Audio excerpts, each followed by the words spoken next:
Hello, everyone, and welcome to the 33rd episode of Live from the Adelphi PAC Living Room. My name is Blythe Daylong. I am the Executive Director of the Adelphi University Performing Arts Center. Thank you so much for choosing to spend some time with Adelphi. While we aren't able to have audiences in person, we continue to use this show to bring Adelphi's talented students, faculty, alumni, staff, and other guests to you each week. Now, tonight, we're highlighting the many recitals and other events that are happening in the upcoming weeks, including performances from the Flute Ensemble, speaking with Dennis Sullivan and showcasing the concert band, speaking with Aaron Heisel about the Chamber Ensemble, and talking with Brian Rose about the Department of Theater's annual reading of A Christmas Carol. But to kick things off tonight, we have a performance from the Adelphi Flute Ensemble from spring of 2018, so enjoy.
So the Flute Ensemble, Chamber Ensemble, and Concert Band are all going to be presented this Friday evening, December 11th at 7:30 p.m. We will hear from the Flute Ensemble one more time at the end of the show. But while Linda Wetherill from the Flute Ensemble was unable to join us this evening, we do have the directors of both the Chamber Ensemble and the Concert Band with us to talk about this upcoming concert. So first, it is my pleasure to welcome Aaron Heisel to talk about the Chamber Ensemble. Hello, Aaron. Hello. How are you? I'm well. How are you? I am all right. Now, you've been on the show a couple times before. Thank you in advance for that. And I'm excited to have you back now to talk about one of your upcoming concerts. So, with the Chamber Ensemble. Yeah, thank you so much for having me here. I hope that our viewers tonight will be able to join us on Friday. It's been quite a different kind of semester for us in the Chamber Ensemble, but I think we've managed to put together a varied and interesting, if a little abbreviated, program given the current situation. And it's really, really nice to be on a sort of triple bill with the concert band and the flute ensemble. Right, I think that's going to make for a really nice, robust evening of music. Everyone isn't able to put together a full program like they would normally, just because of all the technical aspects that are going into all of this. So it's great that we're able to combine all you guys and really still have a full evening of music for everyone. So tell us a little about the idea behind the Chamber Ensemble, and then we're going to look at a couple pieces from this past spring. To give some examples of things you've done. But tell us a little about what this group actually is. Sure. So the Adelphi University Chamber Ensemble is open to all students in the university, and it's also open to all instruments. So a lot of times in other universities, the Chamber Ensemble is more just for instrumentalists, but we also welcome singers to the class, and we perform a big variety of music, mostly in the classical genre, but also incorporating unusual scores, graphic scores, and a lot of improvisation, especially when we're able to meet live in person. So it's quite a varied ensemble. We often have multi-instrumentalists, as we do this semester, Okay. As well as a wide variety of instrumentalists or singers, musicians who take the class, and we try to do a really wide variety of music as well. Well, it's great. And I think we're about to show a very good example of the wide variety of things that you do as part of this chamber ensemble. I think people would assume, again, that it is instruments and that it is that sort of classical repertoire. But this first piece that Kevin wrote is very different than that. So do you want to tell us anything about it before we play this? Sure. So this is a piece of music by Kevin Lubin, who's a junior in our department. He's a harpsichord player, a piano player. He also plays a variety of other instruments, including the viola da gamba, the guitar, the mandolin. I'm sure I'm missing something. And he's a composition concentration. So he really brings a lot to the class. And he had written a piece of music that he asked if we might consider performing. And it's a piece of music for speaking in rhythm. So the rhythms are scored and somewhat intricately. And we performed this piece on the spring concert, which of course was in the similar format, this kind of recorded and online thing after we pivoted to the online format of classes. Right. And what was so nice about it is not only were we able to do a premiere of a piece by a student composer, but it was also, as you noted, a little quirky, a little bit outside the realm of what we sort of expect from a chamber music ensemble. And this really meant a lot to the students, not just because they were able to premiere a piece that their friend and peer had written, but also because we were able to retain some of the sort of unusual things that we typically do in class, even in the online environment. Great. Well, let's take a look at this piece from Kevin.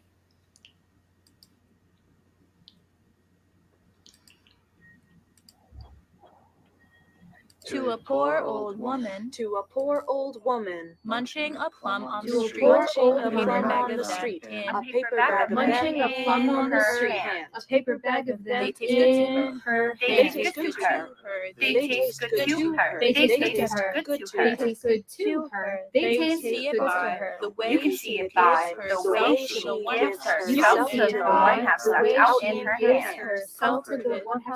Comforts a solace of ripe plums seeming to fill the air.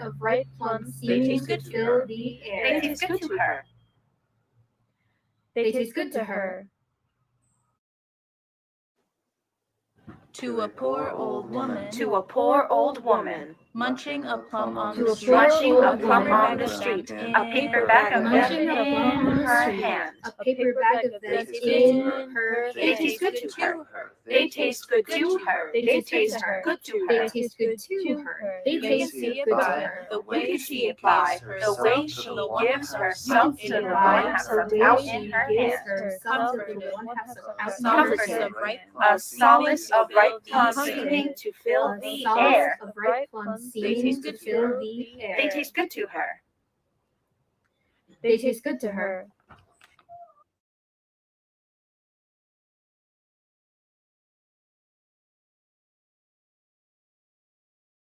My mic is mute. I need to unmute myself, apparently. No, so it's another unusual thing, as you said, and great to see them. Also, I feel like so much counting involved because they all recorded their parts individually, right?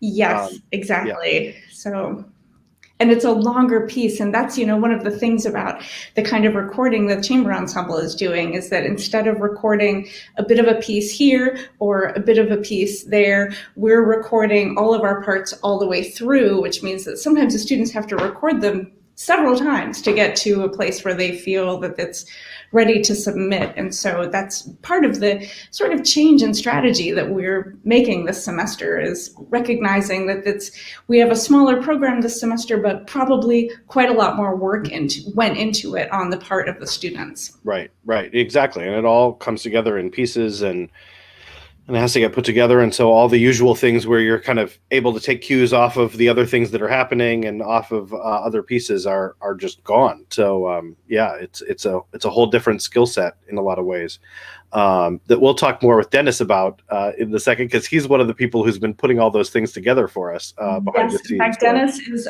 who is coordinating the technological aspects of the chamber music program for Friday. So we're so grateful to you, Dennis. Thank you so much. It's good. So now we're going to see another piece from the spring, this one featuring singers, as you mentioned. So tell us a little about this piece.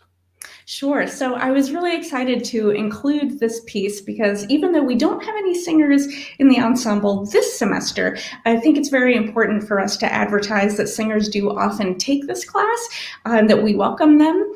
And this is a duet by Edith Swepstone, and this also recognizes that one of the things that we're working to do in the ensemble is to perform not just music by student composers, and I should add here we're going to have a premiere of a new arrangement by Kevin Lubin, who wrote that previous piece, two new arrangements, in fact, on the concert on Friday, and two premieres by Lindsay Fitzgerald, who's also a junior composer in our department.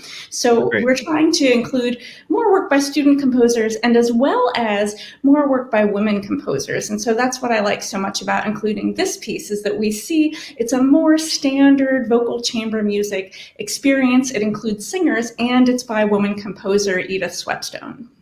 Great. So here is this piece to share with everyone. Enjoy.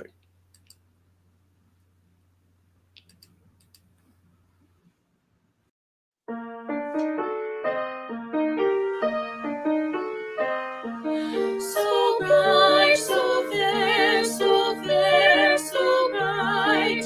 God is the wind to wind and rain. We lift our golden hands again. We lift our golden hands again. Our golden hands again.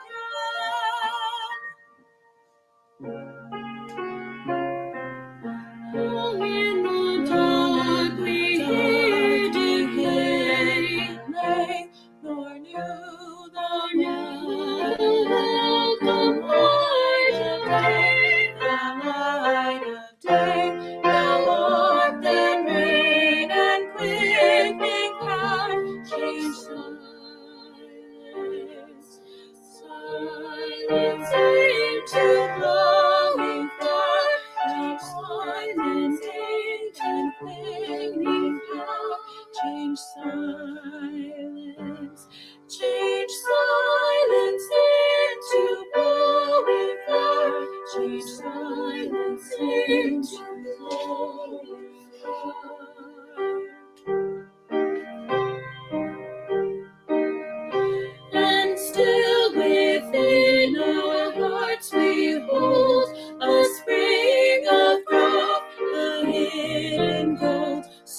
never shall be passing near, but rise again to greet the day, so bright, so fair, so fair, so bright, to greet the day, so fair, so bright.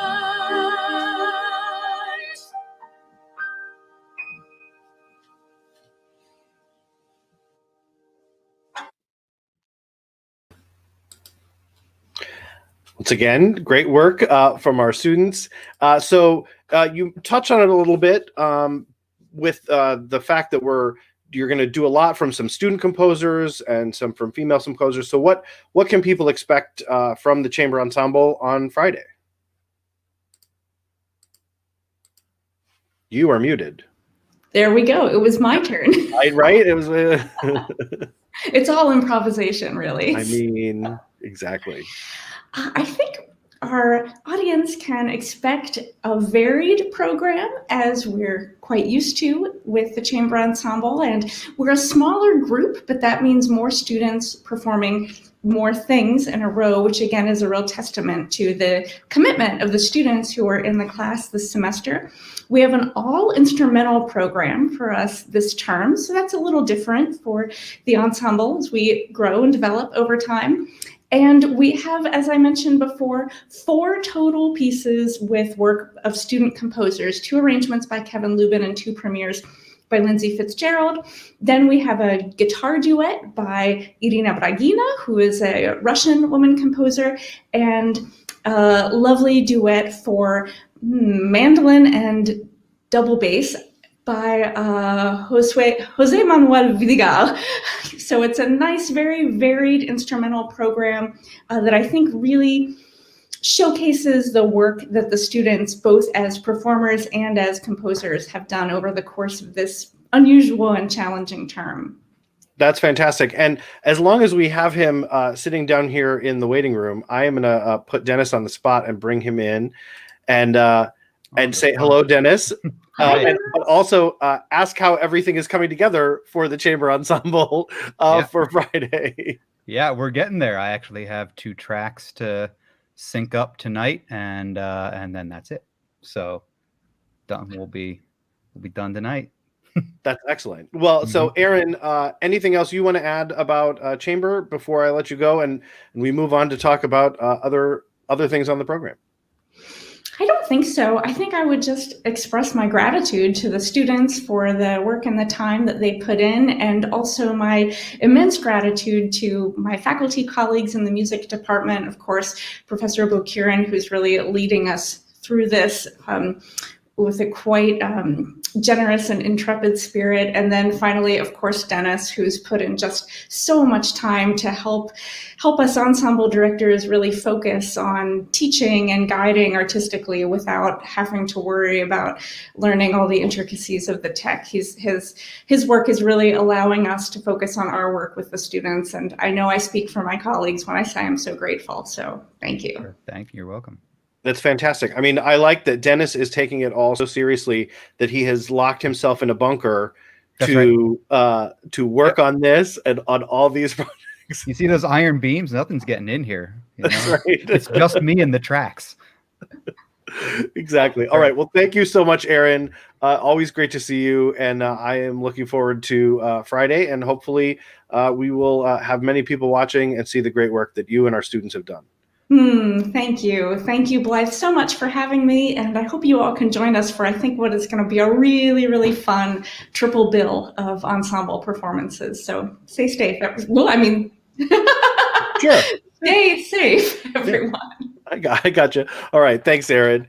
And so as I mentioned earlier, Dennis is, in addition to leading up the concert band, which we're going to talk about in a second, you have really worked with the chamber ensemble, but also with multiple other of our student groups and student ensembles to really take all the pieces that they're recording on their own and put them all together. So can you tell us just a little bit about that process and how that has been working?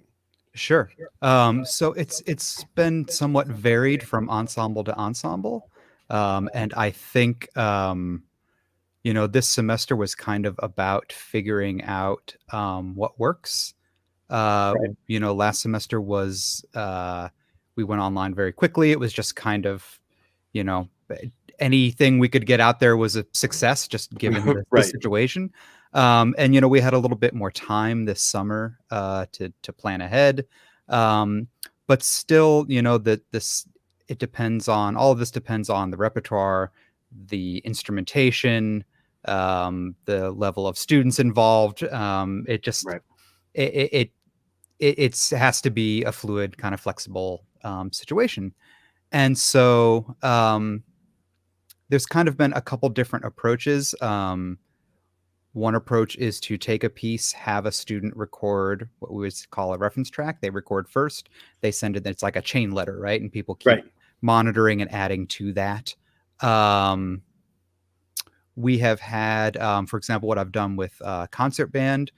We've started using a program called Soundtrap, which is an online digital audio workstation, essentially just an online recording program, but it's not just a workstation. It's also kind of like a social hub for them, so they can comment on each other's tracks. They can get in the chat. They can edit each other's tracks if they want, although I try to tell them not to edit somebody else's tracks. But the nice thing about that is they can build something. I say it's almost like a wave shape representation of the score of what I see. So if I see all the notes on the page for piccolo, then flute, then clarinet, then saxophone, if we record in that same order, we can see the wave shapes of those recordings. And so they can actually monitor and listen to everything that's going on, everything that has already been recorded. While they record their part, we can create an order to record in, okay, we should have tuba and then percussion and then, in an order that makes sense. It helps with intonation immensely. Sure. And it feels like, I think for them, it feels a little bit more like they're building something together and creating something all in one space. Right. Whereas some of our, I'm trying to minimize the feeling of, as I've said, recording your track and then kind of tossing it out into the void. And then somehow it comes back a couple months later and it sounds like a thing. Sure, which is what a lot of things have done, where literally you're just hearing a click track of some kind, and maybe a piano reference track. Yep. But then you're just doing your thing out in the wind. You don't ever hear it until maybe you watch the show, and that's the first time you're hearing yourself with everybody else. And there's been, and there's been situations where that really is our best option. It's not to say that it's not a good option. It's another option. And it's just as valid and it works, about just as well. Sure. So it's really just been what works the best for each ensemble. In Soundtrap, they'll get their hands on it more and they'll kind of do a little bit of audio engineering. That's not appropriate for every class to ask them to do that. I think for a class that's full of music education majors, it makes sense to have them getting their hands on the software. Sure. It's as much about learning the tool as it is precisely, the music itself. Yeah. Mm-hmm. Great. Nice. It's been really entertaining to see the stuff that they've managed to do. A lot of it is coming out in the next couple of weeks or the next week and a half here. So we've seen a couple examples early in the semester, but now we really have had more time to do this. And like you said, several different versions of things and different kinds of ways of putting it together, which is fantastic and leads us to the concert band. So before we talk about what exactly you're going to do on this program with the concert band, we are going to share a performance from your last concert together. So tell us a little about this piece of music that we are going to hear next. Sure. This is a piece, The Light Eternal by James Swearingen, and is kind of, I guess you could call like a new standard, kind of now sitting up there with the Holston, the Vaughan Williams suites and that kind of stuff. It's being played quite a lot, and it is dedicated to, there's a story of the four chaplains. It's an old story from World War II with a boat going down and the chaplains giving up their spot on the life preservers and lifeboats and going down with the ship. And they were and they were all from different faiths, I believe, and different sections of faith, and they were all joining hands and singing together as the ship goes down. And so it's this kind of, beautiful unity, beautiful image, and within a tragic circumstance. And so the piece is written in homage to those gentlemen and that story, and I believe quotes the hymn Father, our Father of Fathers. Someday, I can't, name's escaping me now, but Father of our Fathers, maybe that's what it's called. But quotes a famous hymn in the middle of the piece. Yeah, and this is the last time that the concert band all made sound in a room together. And many of the students in this video you'll be seeing in the concert on. Great, yeah, because this was from just last fall, a little less than a year ago. So, yeah, well, great, well, good. We're going to share this now, and then we'll talk more about what's going to happen on Friday. So, meanwhile, enjoy this piece from the concert band.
Fantastic work as always. Thank you. Always great to see that piece of music. It's really enjoyable and nice to see, and to see everybody together on the stage at the concert hall is just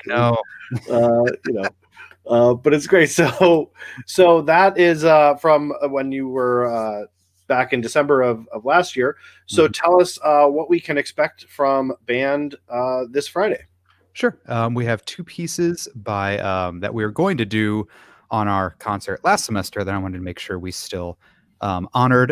We were working on a program of all female composers, which is something that we need to see a bit more of, particularly in the band world. The band world is very male dominant in the composer world, but there's lots of music by lots of other people. That's something we've been focusing on, and we're focusing on last semester. So we have two pieces from two female composers. Alex Shapiro is an American composer, a piece called Trains of Thought, which has a whole electronic backing track made of train sounds and all sorts of things. A really difficult one to put together in this. Sure. It's a lot. They're both big pieces. They're both about 7.5 minute works. So we embraced the full semester recording project. So they've been working on this a lot. And then a piece from Carola Balkolt, a German composer, called Tirana, which is kind of more of a traditional march style band piece.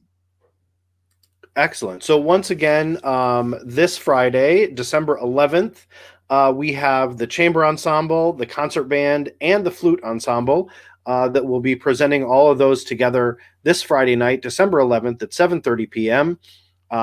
Tickets are available on our website. It is free. And so we do hope that everyone can join in and enjoy this great night of music from these three fantastic ensembles.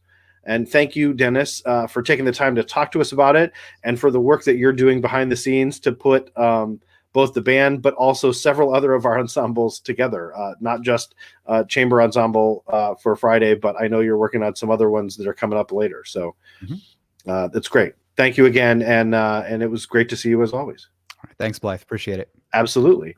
And so in addition to Chamber Ensemble on Friday, we have multiple other great music events coming up. We have tomorrow night, Tuesday, December 8th at 7:30 p.m., our guitar ensemble will be performing live on the concert hall stage. So we will be streaming that live from the concert hall. We're very excited to have an actual live music performance from some of our students. So that is, again, that's tomorrow night, Tuesday, December 8th at 7:30 p.m. And then on Sunday, December 13th at 2:00 p.m. is a concert from the Adelphi Chorale and the Adelphi Vocal Ensemble coming together to do a program that is always a favorite of audiences and has a lot of people involved in it. So it will be great to hear the choir perform, even though it is virtual. We are looking forward to sharing that. And then finally, in terms of our student music productions, on Tuesday, December 15th at 7:30 p.m., we have the World Music Ensemble paired up with the Adelphi Jazz Ensemble. So those two groups will be sharing music on Tuesday, December 15th at 7:30 p.m. So those are, we have 4 great concerts coming up from our students in the Department of Music. Again, the guitar ensemble is on Tuesday night. The chamber ensemble, the concert band and flute ensemble is on Friday night. The Adelphi Chorale and vocal ensemble is on Sunday afternoon. And then next Tuesday night is Adelphi Jazz Ensemble and World Music Ensemble. So as always, you can find all this information out on our PAC website. All of these are free. They are ticketed, so you do need reservations just so that we can get you the link so that you can actually watch the show. And all of that is available on our website at pac.adelphi.edu. As always, we are thrilled to share all those music ensembles with you. So also this weekend, we are proud to continue the Department of Theater's annual tradition of doing a reading of the Charles Dickens classic, A Christmas Carol. They are having their first rehearsal tonight as this is happening. So I took some time over the weekend to pre-tape my conversation with Brian Rose, who is once again directing this and playing Scrooge. So here is my conversation from earlier this weekend with Brian. So I am here with Brian Rose from the Department of Theater, who once again is working with our students in the theater department on our annual reading of the Charles Dickens classic, A Christmas Carol. Yep. Obviously, this was an easy thing for us to move online in some ways because it is always just a simple reading. But Brian, tell us a little more about the show itself and what you've done and have been working on to move this into a virtual realm. Okay, I'm happy to. Thank you, Blythe. And hi, everyone out there. A special hello to everyone who has been in our audiences for the last, it must be 8 or 9 years. I've lost track. We began it as a gift to the community so that the families could come and join us at the PAC and have some fun. And it has taken hold, and there's a very nice audience that comes and sees us every year. So don't abandon us now. It'll be easy to get to see us in this new form. And it is a new form. Normally a live theater reading, as those of you who have come in the past know, it's a line of actors holding scripts and learning how to read material energetically, but not keep their heads down, be able to contact the audience and share it with you. Zoom is going to help us do that. We will be able to contact you much more directly as we play our material, and we'll be that much closer. So it gives us a chance to do some more subtle acting work because we're not filling the large Olmsted stage. And that's an interesting set of acting problems for the actors to work on. The adaptation is done by Barbara Field, who is one of the resident writers, playwrights for the Tyrone Guthrie Theater in Minneapolis, one of America's great regional theaters. And she has kindly given us her permission to use her adaptation for the readings. Excuse me. And we're very, very pleased with that because it's a charming adaptation. It's designed to be performed visually, as are most adaptations, but you're absolutely right, Blythe, that Christmas Carol does make an intriguing and relatively easy transition to Zoom. For example, our set designer is going to be experimenting with doing hand-drawn backdrops for Scrooge's office or for the cemetery or for the arrival of the ghost or something like that. And that will add, I think, a lovely, rather handcrafted approach to what is otherwise a cold medium, the recording. And I think that that's among the things that are going to make it exciting. Also, because this is kind of a sort of a radio play in that sense, it's mostly about voices. We can have sound effects, which we've never really had before. And let's face it, there's nothing like the clinking of chains when you're doing Marley's scene to make the scene really work well. And this will give us our chance to have that. But there is something else that I would want to say. And that is that every year when you come to see our shows for real and right in front of us, we bring food. We ask you to bring cans of non-perishables, boxes of non-perishables, which we would collect and did every year to bring to the Mary Brennan Interfaith Nutrition Network in Hempstead. This is work that the department does with a whole heart, and we do it all year long. But there's an extra special push, of course, around the time of Thanksgiving and around the time of Christmas. So, although we can't do that physically this year, please take the opportunity when you share the show with us of sending money, sending time, going to the market and buying perhaps cans of beans on sale and drop them off at a food stand in your food providing kitchen in your area. It would be a great thing to do, and it would make us feel better because we can't give anybody food this trip, and that's what we want to do. Right. And yeah, and I think that's, thank you for mentioning that, Brian, because that has always been part of the tradition of this show. It has always been free, and it always is done as a benefit for the Mary Brennan Inn here in Hempstead that is near campus. And we will make sure that when we do the broadcast this weekend, that there'll be links and easy ways for people to make a donation to that organization. Or like you said, whatever your local home area is. I mean, I think that that's such an important piece of this and part of why we keep doing it every year. I will also say it has been well over 10 years that you have been doing this. Really?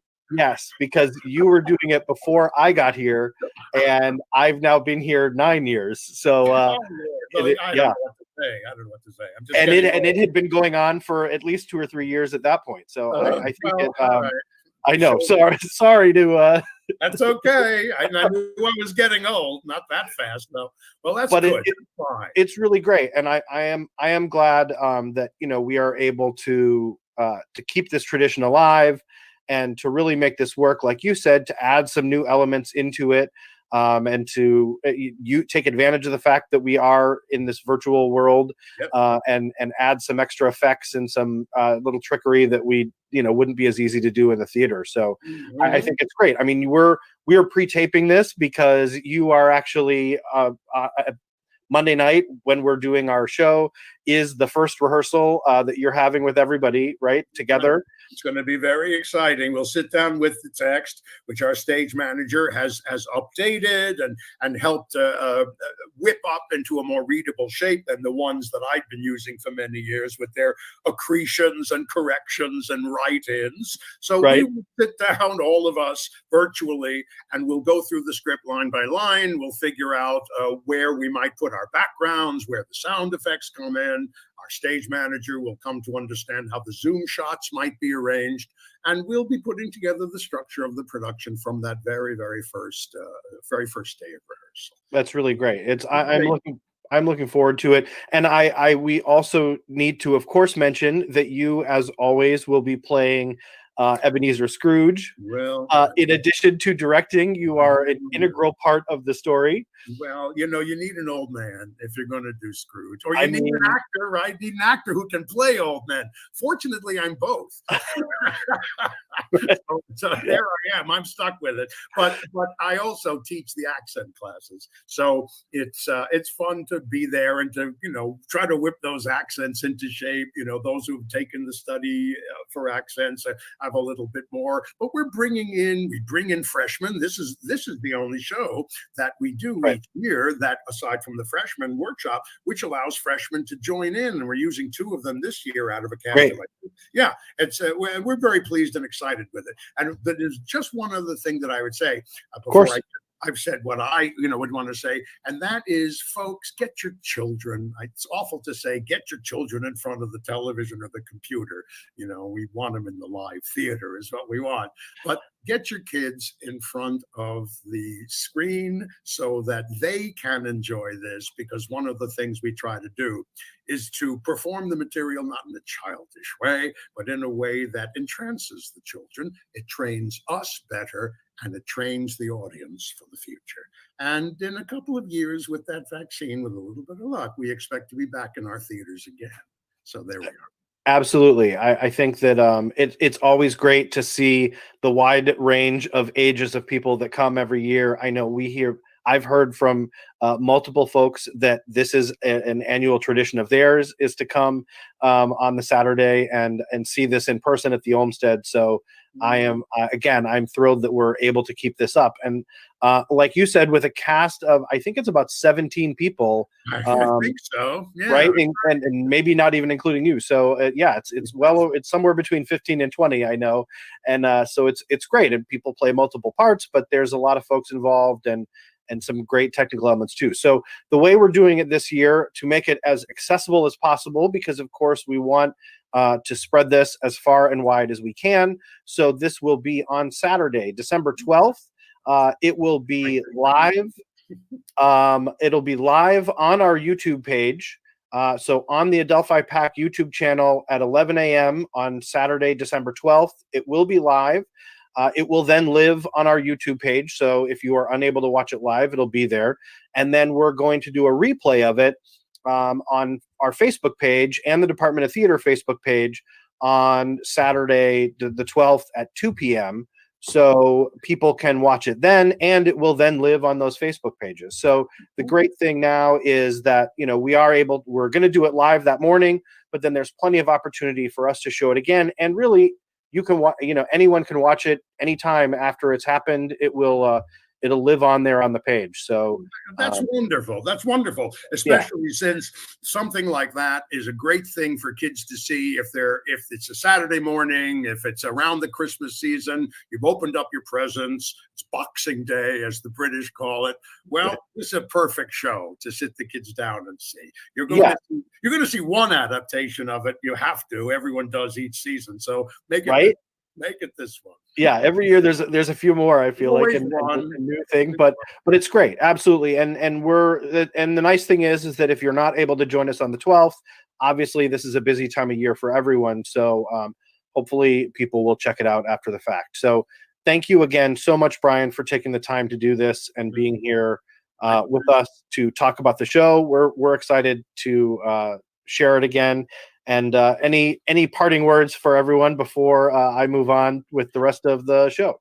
Well, I think the only parting words that I would have would be to allow the story to work on you. It's a story that everybody knows so well that sometimes stories like that can bounce off of us.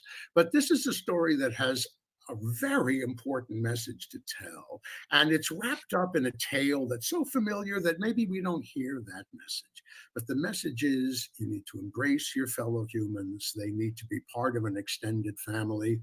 And that in a universe where good is not necessarily around every corner, the more good that each of us does, the better a universe it is. So this is that kind of season when we think about our fellow humans and do everything we can to be kind to them and reach out to them. It shouldn't be just this holiday, we all know that, but this is where we really focus those. So give and share and do absolutely everything you can while wearing masks and being safe.